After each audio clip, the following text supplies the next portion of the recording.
បាទខ្ញុំនឹងនាំបងប្អូនមកស្គាល់វត្តមួយឈ្មោះថាវត្តពេជ្រមកុដនៅក្នុងតំបន់អរិយស័ក្តិគឺនៅក្រោយវត្តសុវណ្ណសាគរបើយើងឆ្លងសាឡានមកយើងឆ្លងមកយើងជិះមកត្រង់រហូតមកហើយយើងឃើញវត្តមួយឈ្មោះថាវត្តសុវណ្ណសាគរយើងជិះត្រង់រហូតមកខាងក្រោយហ្នឹងយើងមកដល់វត្តពេជ្រមកុដហ្នឹងហើយអញ្ចឹងវត្តនេះគឺមានទីធ្លាធំមែនតើបាទមានទីធ្លាធំហើយក៏មានសល់ដែនឈើធំធំខ្ពស់ខ្ពស់ដែរ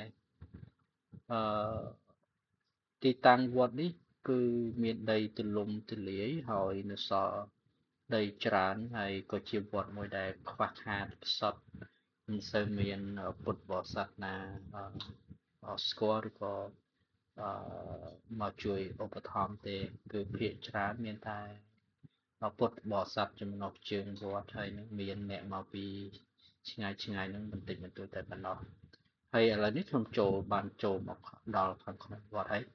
ឃើញទេបងប្អូននេះគឺមានដើមឈើនេះគឺចាប់ពីនេះទៅពីនឹងទៅរហូតដល់ព្រះវិហារបុរាណព្រះវិហារចាស់គឺសុទ្ធតែដើមឈើធំខ្ពស់ហើយមកយើងមកដល់ទីនេះមានអារម្មណ៍ថាសប្បាយហើយត្រជាក់មែនតើបាទហើយត្រជាក់ហើយមានសំឡេងសត្វយំហើយយប់ឡើងអីត្រជាក់ណាហើយបើខែភ្លៀងផងដោយសារតែវាមានដើមឈើខ្ពស់ខ្ពស់ចឹងអស្លឹកឈើមានពណ៌ខៀវស្រងាត់បាទនេះគឺជាព្រះវិហារបុរាណដែលមានអាយុកាលជាច្រើនឆ្នាំដែរបាទហើយកាលពីសម័យប៉ុលពតមានថាប៉ុលពតព្យាយាមដុតព្រះវិហារនឹងប៉ុន្តែមិនដុតមិនបានទេអញ្ចឹងបើនៅខាងក្នុងគឺមានស្នាមផ្សែងដែលកាលពីនោះដែលព្យាយាមដុតណាប៉ុន្តែវាមិនអាចដុតបានអញ្ចឹងគឺជាព្រះវិហារមួយដែលពុទ្ធបរិស័ទមានជំនឿថាជាព្រះវិហារដែលមានភាពស័ក្តិសិទ្ធិនិងប្រកបដោយ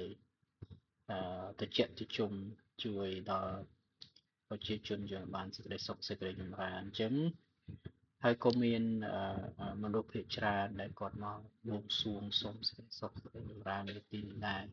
ហើយនៅខាងមុខនោះគឺសុទ្ធតែដើមឈើខ្ពស់ខ្ពស់ខ្ពស់មែនតើបាទហើយបាទខ្ញុំនឹងនាំបងប្អូនមកមើលព្រះវិហារនេះមួយជុំដោយសារខ្ញុំមិនអាច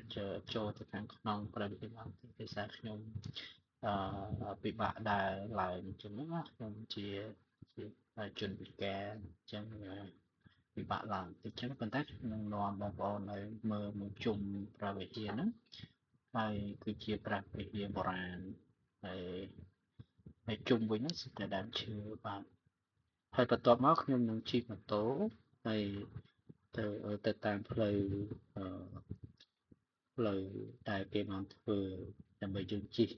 បានរហូតទៅដល់ខាងក្រោយនៃដីរបស់វត្តហ្នឹងណាអញ្ចឹងបងប្អូននឹងបានឃើញថាសិតតែជាអឺ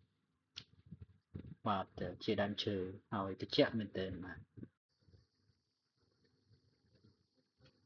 ទបាទអញ្ចឹងខ្ញុំចេញទៅវិញហើយអឺនឹងនាំបងប្អូនទៅមើលទីតាំងតែម្ដងដែលខ្ញុំបានទីតាំងបង្ហាញនោះគឺព្រៃឈើដែលនៅជុំវិញបាទនេះគឺជាព្រៃឈើផ្លូវហ្នឹងគឺយើងចូលទៅមើលព្រៃឈើនៅជុំវិញអដីនៅក្នុងវត្តណាបាទពេលតែបងប្អូនសុទ្ធតែដើមឈើហើយត្រជាក់មែនតើខ្ញុំពេលដែលខ្ញុំជិះទៅខ្ញុំមានអារម្មណ៍ថាត្រជាក់ហើយឮសំឡេងសត្វអញ្ចឹងបងប្អូនដែលនៅតំបន់ហ្នឹងឬក៏តំបន់ឆ្ងាយឆ្ងាយអីអាចមកបានណាអាចមកមើលទិដ្ឋភាពវត្តនឹងផ្ទាល់តែម្ដងហើយនេះជាដើមធ្នង់នេះគឺទឹកតែខ្ញុំដាំទេតែមានដើមឈើផ្សេងទៀតដែលខ្ពស់ខ្ពស់បាទនេះផ្លូវនេះយើងជិះទៅដល់ខាងក្រោយតែម្ដងហើយនេះជាលើកទី1ដែរដែលខ្ញុំជាអ្នកនៅតំបន់ហ្នឹង ចឹងខ្ញុំឃើញទីតាំងនេះល្អសម្រាប់បងប្អូនដែលចង់មកស្គាល់ហើយវានៅជិតក្រុងផងហើយគឺជាទីកន្លែងដែលមានដើមឈើច្រើនខ្ញុំគិតថាយើងមិនបាច់ចាំទៅដល់កន្លែងព្រៃភ្នំណាទេចង់មកស្គាល់ព្រៃឃើញដើមឈើខ្ពស់ៗមកតែតំបន់ព្រៃសត្វវត្តពេជ្រមកុដនេះបងប្អូននឹងបានឃើញដើមឈើខ្ពស់ៗហើយចេះទីតាំងគឺ